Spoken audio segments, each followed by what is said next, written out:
Hello, today Mary Elizabeth and I, my only sister, and me, the oldest in our family of 14, we're going to answer a few common questions you've sent in to us. And we have a little list here. I think it's going to end up being 3 or 4. We'll go ahead and start with the first one, but just a little preview at the very end. The last 2 questions are going to be specific, one for Mary Elizabeth and one that's asked of me a lot.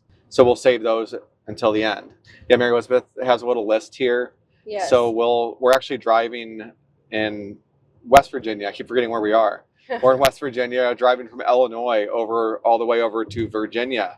We're going to see Colonial Williamsburg, which many of you have talked to us about. We've visited many times over the years. We're going to meet with mom and dad, some other family members. So we're really excited. So I wanted to take this chance to answer some of these questions.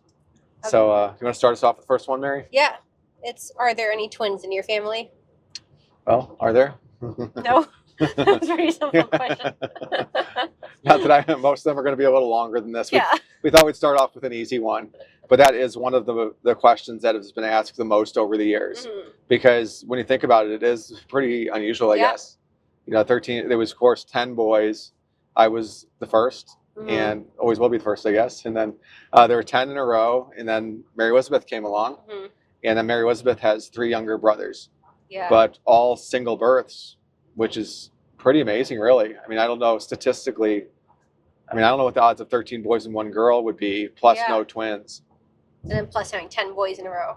Yeah. So everything. Yeah, I remember when Nathan was born. He's the 10th oldest, the boy right before Mary Elizabeth. He was born on Easter in 1995. And Mom said that as soon as her siblings found out that not only the baby was born, but that it was a boy, the 10th boy, apparently they all just started laughing uproariously, just at the idea of it getting into double digits. I guess it was just like a slow build over the years because you get used to it. It's like, 2 boys, 3, 4, 5, 6, and 10, I guess, just really made it hit home for everybody. Well, I think especially because Mom was one of 10. So they finally were caught up to Grandma and Grandpa with the amount of kids. But it was all boys. Yeah. And Mom was from a family with 8 girls and 2 boys. So it was almost the opposite. So I think that's why Mom always says that's probably why they reacted that way. Of course, she wasn't there. She was busy having the baby. Right. Do you have our second question? The first one was an easy one. I think these other ones are a little more involved. Were Mom and Dad hoping for a girl? Well, do you want to start off answering that? I mean, just from what they've told me, I mean, and what I know of them, no, they weren't. Because, I mean, people always assume that, of course, because they think, okay, well, they fine, we'll have another baby, so then we'll hopefully get our girl.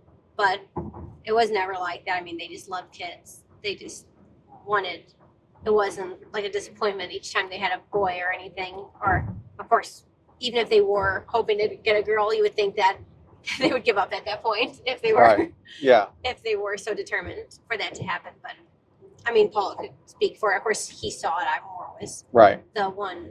I was the one who broke the streak, as Nathan says. Exactly. Yeah. So I more messed up things than it was come on. a benefit. Yeah. Well, I definitely have strong memories of growing up because Mary Elizabeth was born when I was 16, and I remember many years leading up to that.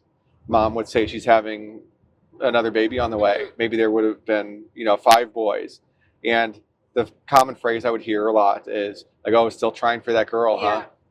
And they would say that all the time, and Mom would each time politely, cheerfully say, "No, I mean, we're happy whatever if it's a boy or a girl." She really lived that out and meant that too. It wasn't like she just made the best of it and said like, "Oh, okay, it's another boy, too bad." And actually, Mom always you've probably heard the story if you've listened to watch her other content, but there was one lady that I think pretty late into it, maybe it was the 8th pregnancy or something, when Mom found out it was a boy. Then the person said like, "Oh, like better luck next time." And Mom was really kind of bothered by that, like a little bit heartbroken for the baby. I think that, in her words, I think she said, "Oh, it wasn't a better luck next time. It was like, hooray, another baby. Like each one was unique. It's not just a tally mark or something." Yeah. So. No, and it's again, Mom's mentioned this too, that because she was from a family with so many girls, she thought boys were the special thing. So she was kind of like her buttons were busting. saying, "Oh, I got this many boys," and so because even a lot of our cousins are girls, a lot of our aunts and uncles had girls, so I think all of our guys make up like half of the boy cousins Yeah. on the other side. So I think it's funny too, just the dynamics of it. Mom actually, if anything, was excited to have boys, but truly, we both just wanted to welcome life and just loved kids. Yeah. And couldn't control it anyway. Even if they did want a girl, they clearly couldn't control it. So Yeah, and further proof of that is that after you were born, they had 3 more boys. exactly, that's a very good point. Yeah, Because that could have been okay for you. if the narrative was true that it was just only looking for a girl and really determined and stubborn or obsessed with the idea, they would have stopped right after Mary Elizabeth. That's another common question that I get a lot is, you're the youngest, right? They always assume I'm the youngest, probably for that same reason. Yeah. That, oh, okay, good, they got to the girl. But it's like, no, they're 3 younger. Also, they probably think, okay, well, because they're all taller. So they just assume. That's a good question. Also, I guess it somewhat is telling that in our culture for this era, big families are pretty unusual. They're getting a lot more common again. Yeah. And so many big voices talking about like, hey, we're actually like in danger of underpopulation now. Yeah. But for the era that mom and dad were having kids, it was the era of like, 1.5 kids, 2 kids average. So, 50 years before that, people probably wouldn't ask that question as much because it'd just be like, oh yeah, you're having a big family. Of course. But here it's almost like, oh, there must be some reason why they would have that many. Right. But it's kind of funny. Sure, like some religious reason or something, or okay, you had to do it, or you're trying to break a record, or something. It's like, no, can you just have a big family? We just like kids. It's as simple as that. Trust God. And I know. Mom, that's how we always felt growing up. It was never, of course, we would have known, it would have felt forced if it the other way, but we all felt loved and felt like mom and dad just had the best time with us. Oh yeah. They're little, so they couldn't help but have more. Yeah, well, it was really just like an only child many times over because it wasn't just a numbers game that, each one was a completely unique personality that's never been on Earth and never will exist again. Right. So, okay, we've done 2 of them. Now we're down. We have. Oh, now it's the 2. I think we're doing 2 more today. Yeah, it's the 2. Our 2 questions. Okay. Me. It's our 2 questions. Should you go first, or should I go first? I could go first. I'll ask you first. Okay. Well, Mary Elizabeth. What? This is a question that's asked a lot, probably of you the most. But were you spoiled growing up, being the only girl? I don't think so. I mean, I always answer that I guess it's what you mean by spoiled. Do you mean protected, or do you mean that you got everything you wanted? And if I was protected, yeah, definitely. But it definitely was not getting everything I wanted or any better treatment because I was the girl. I mean, of course, they treated me differently. Sure. Being a girl, there were different disciplines, I had different punishments than the other guys, probably because girls react differently. They have different sins they struggle with and all that. But honestly, no, I never felt any different. I never wanted to. Even, honestly, the times when people would try to treat me differently, I didn't like it. I would kind of recoil. Is that how you say it?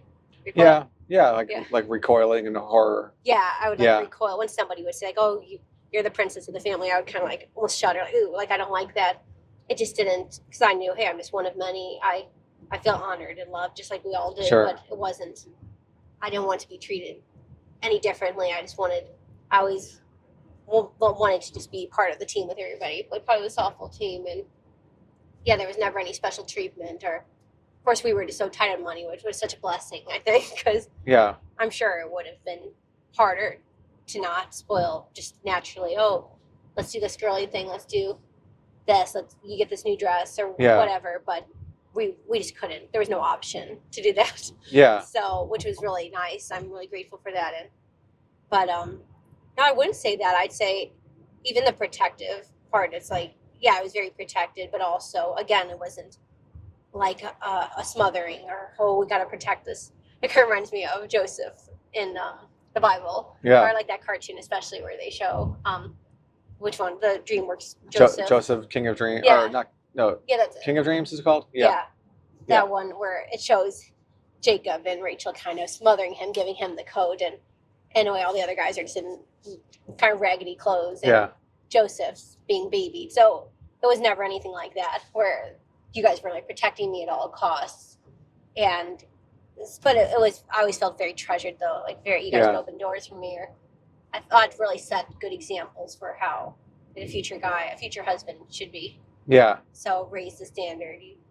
And I felt you guys kind of practiced on me how to treat a girl, and I practiced on you how to treat a guy. So it was just a beautiful thing, just showing the good gender roles and everything, and traditional, being traditional and all that. So yeah. Yeah, and I'd say you were I would agree that you are extremely cherished. But as far as spoiled, if anything, I've worried that it's been like too far the other way, because it was such a boy-centered culture, you know, with softball. And thankfully you were athletic and always loved that, and would jump in, and you would, I mean, it's hopefully it was a pretty good balance, or it's a good balance, because you would still get to do plenty of girly things. It wasn't like, hey, the boys are playing softball, you just go play ball, like don't put that dress away, or it wasn't at all that. Like you wore a lot of dresses. You would. I still do. Yeah, and I've always loved cooking, even when you were little. Yes. I remember we have that video. I wish I had it now with me on the trip here to show it to you all watching. But where Mary Elizabeth was treating little baby Caleb as if he was a customer of her like pretend bakery. She must have been 3 or 4. Maybe Caleb was 2 or something. Yeah. And I remember it was in our old house. He was sitting down or something. He had a melting ice cream cone in his hand. That's the main thing I remember. We'll show you the video sometime. But Mary Elizabeth had this whole storyline going that she had a bakery or a restaurant, and she said, "Oh, Caleb, you're my customer. What can I get you?" And everything. And Caleb could barely even talk, and he was just eating an ice cream cone. Just playing along with it. Just playing along. And so I just thought that was interesting, because nobody taught that to Mary Elizabeth. No one said, "Okay, now you're a girl, you do such and such." Right. It was just what she wanted to do. Like would have to tear her away from that. Oh yeah. So it's just really interesting, and we would see that with the guys too, like different personalities early on, that you see those same traits now. Right. So we'll have to do an episode sometime about personalities. Yeah, that'd be a really good one. Hey guys, quick interruption just to let you know about our Safe at Home YouTube channel. If you have not become a follower of that channel, in addition to this one, feel free to click above or below. That's kind of Dad's, pride and joy. He's been doing that for a long time. A lot of interviews with Christian athletes over the years. We appear on some of those, a lot of great testimonials. So if you guys want to check that out, or if you want to support Safe at Home, click below in the description, or you can click above on the link. It was definitely a good balance where, of course, Mom and I got to do. We still had plenty of girl things. It was definitely, again, Mom and I always say we're kind of 2 ships passing in the night, because if she's somewhere, I try to be the opposite place, because there are only 2 of us to go around. So she'll, if she's gone on vacation, then I try to help host at home when we host people, or if we're hosting a big party, maybe she's covering one part and I'm covering the other part. And so it's kind of rare the times we get just both of us together. But we've had definitely like baby showers and bridal showers and all those things along the way. But honestly, that's not like what we enjoyed the most, because it felt weird we're so used to boys, and we love it. It's so used to boys that it felt kind of weird just to be sitting and kind of talking all about feelings, or talking all about I don't know, I missed the realness, or the energy with all the guys. So yeah. And it truly was. I mean, that's just all we knew and wanted. I don't know. That was the funnest times for me, are when I'm around all the guys and joking with them and cooking for them and whatever. I mean, I don't see why it's such a good balance, I think. And it's all we know, so maybe we're crazy, but we like it. And also, it seemed like once, from my vantage point, watching you grow up, it seemed like as soon as you were getting old enough to miss having a sister or miss having other girls around, it seemed like that was about the time when your cousins and you were getting really close, and they became like sisters. Oh yeah. And then of course, as the years went on, it seems like you've been on a streak like the last 10 years of just having so many friends and new sisters-in-laws. I mean, even just the last few years, it's multiplied. It's hard to keep up with. It's kind of the opposite now, where it's was no sisters, and then multiplying suddenly, just getting all the girls, which is wonderful. So it's God has a sense of humor where he'll kind of go all or nothing. Yeah, because I don't know if that ever quite sunk in with me how it was going to be, because of course it's almost all boys. Yeah. And then to realize, oh, that means, okay, if everybody gets married, there's going to be exactly this many girls also. Right. So completely even. So we're don't seeing that already. It's almost halfway there in a very short time. Yeah. So it's pretty fun to watch. I know. Now your question, I guess. Yeah, I guess we have one more for today. And apparently it's a question for me. Yes. So I'll let Mary Elizabeth be the interviewer here. Okay. Well, especially since you're the oldest, were you self-conscious with having a big family and with the media attention? Self-conscious. Like embarrassed or anything? Yeah. Well, I know it's self-conscious. Oh, yeah. Thanks for translating. Yeah. Yeah, I don't know. Ashamed. Okay, thanks. Okay, got it. No, that's a good question, though. Yeah, actually, I'd say there was a time when I'd say it was most intense when I was a teenager. Just a few years in teenagehood where I would have times of being maybe embarrassed by certain things. It was, I mean, even then, I think my version of being embarrassed, I don't think many people would notice it very much. It might just be like a tough day or a tough hour or something. But I do remember specifically, I think it was right about when Mary Elizabeth was about to be born or was on the way to being born. Sorry. What? Sorry. Oh, yeah. For being born. That's okay. Yeah, I don't know. I'm still kind of bitter about that. Yeah. No, I was very excited about I specifically always wanted a sister and would always talk about that. And I was so excited when I found out, just so honored. And anyway, but just that aside, just the idea that we were getting a lot of media coverage and local news stories, just like dozens and dozens of stories, and then some national stories started popping up, like Inside Edition, Montel eventually, and other ones. But anyway, I had a little era there.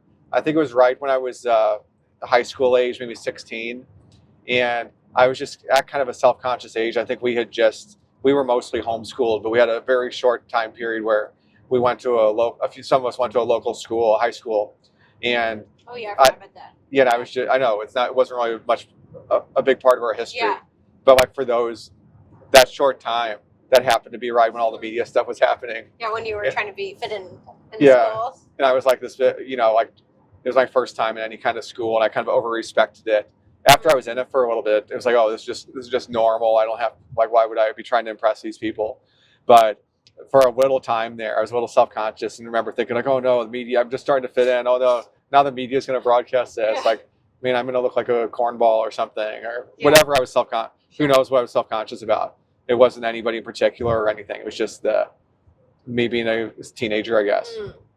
But anyway, I have to say that I don't think that lasted for very long, because very quickly I was like just looking forward to things like that and just kind of getting a kick out of it.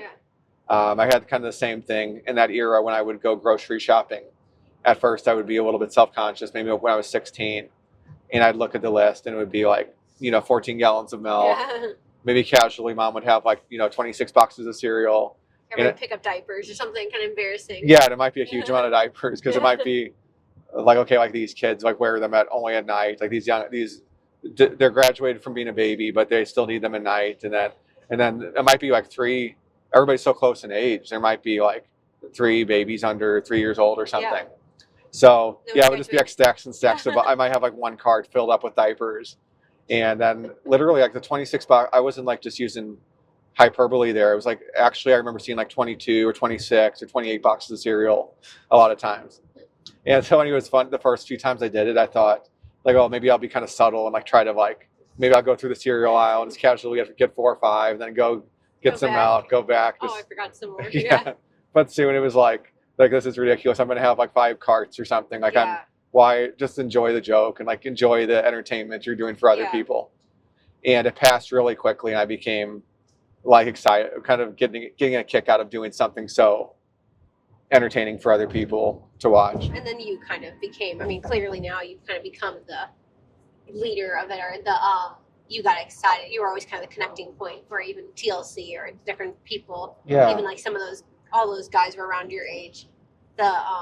The sound guy and cameraman and producer or whatever. They were all around your age, so it's kind of funny, and you're kind of the PR, so it's PR. Yeah, sure. Involved in that, so it's kind of ironic. It's hard to imagine Paul being at that. Yeah.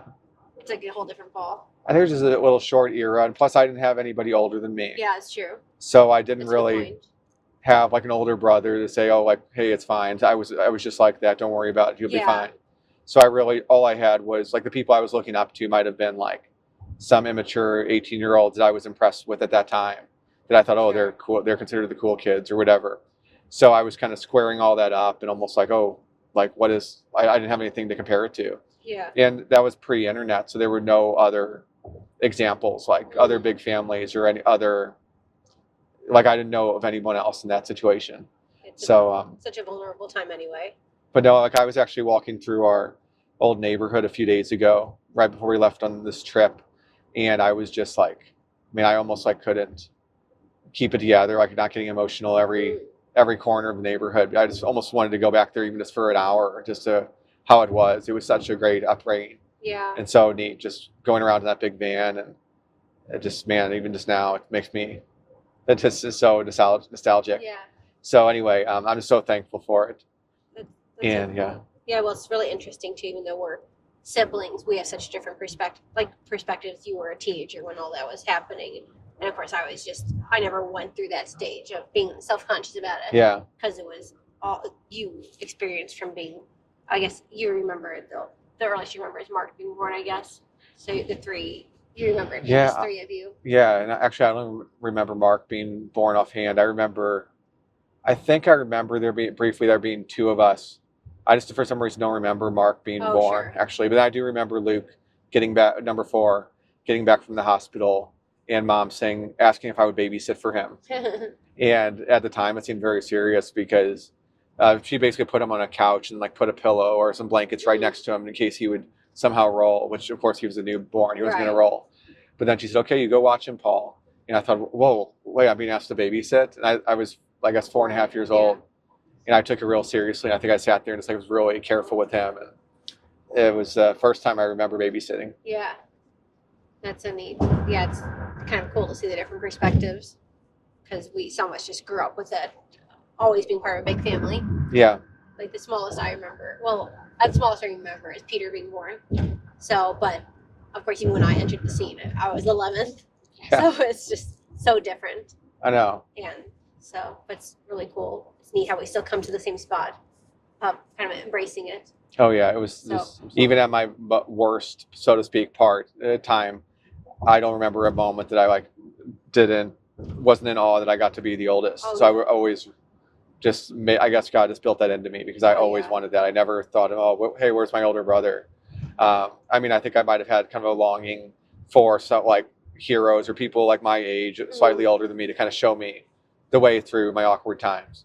And of course I had Dad, but like just, so yeah, Or maybe, Peter, yeah. yeah. So I had like different people that helped me in certain ways, but yeah, no, I would not have traded Oh, yeah.